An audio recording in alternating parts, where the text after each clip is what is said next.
I am Tomo, and this is the second episode of the Surreal Nights Series. In this episode, I'll be telling you a story about a family, the Shimizu family, who just moved into their new house in the outskirts of Kyoto.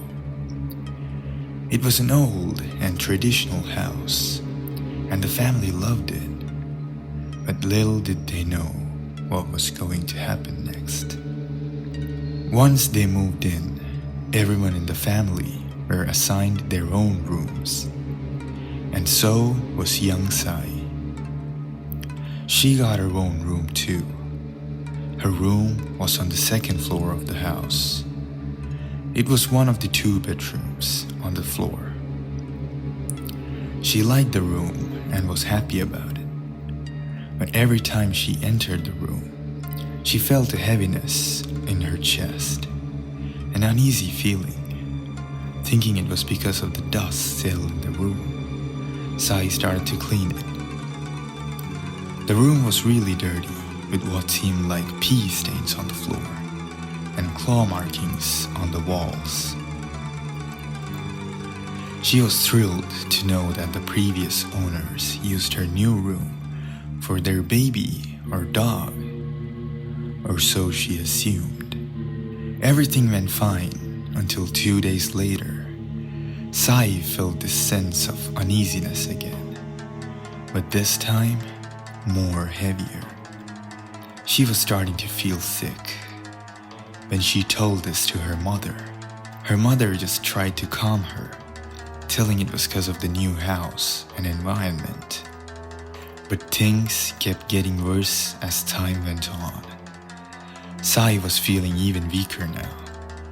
She was growing frail, but to her surprise, her weight just kept increasing day by day. She was feeling more hungrier than ever now. But whatever she ate, she was always starving. Seeing how frail their daughter had become, Sai's parents took her to the doctor. The doctor couldn't find anything wrong with her, even after a full checkup. Every hospital they went to began to give up on her. Her condition kept getting worse and worse. She was too weak to walk now, and the heaviness in her chest was suffocating.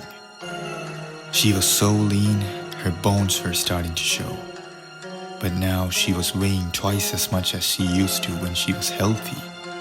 And to top it all off, she started getting bruises and bite marks on her neck and shoulders. Confused on what to do, Sai's parents tried contacting a monk from a nearby temple as a last resort. The monk, who was famous for his spirit-seeking abilities, agreed to help them.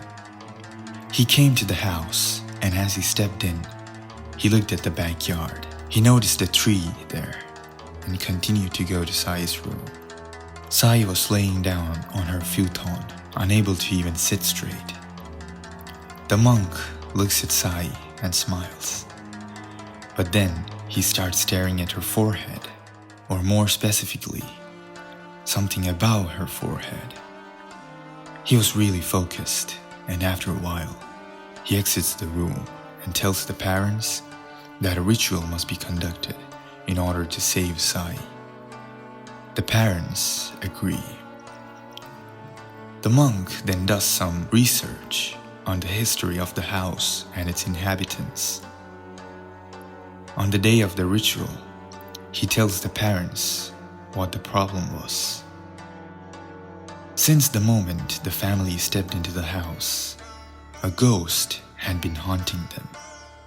A ghost of a crippled man who had been latched onto Sai since the time she entered her new room, eating away at her with his arms around her neck. It was smiling at the monk when he first saw it.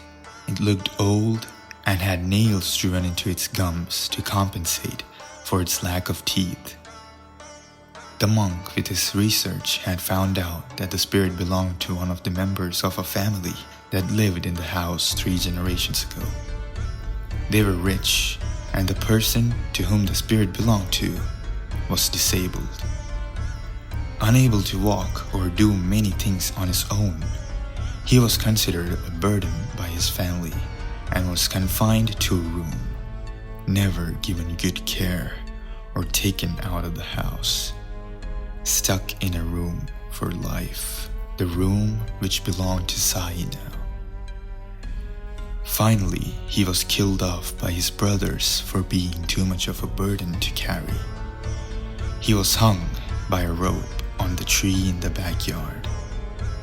He had been haunting the house ever since and latches onto anyone who enters his room, going where the person goes, eating what the person eats, and slowly killing them in the process. The monk conducted the ritual and asked the family to move out of the house, as it was the only way Sai could be saved. They moved out, and Sai was safe. But once again, the poor spirit was left back at the house to rot till eternity, or until someone new enters his room.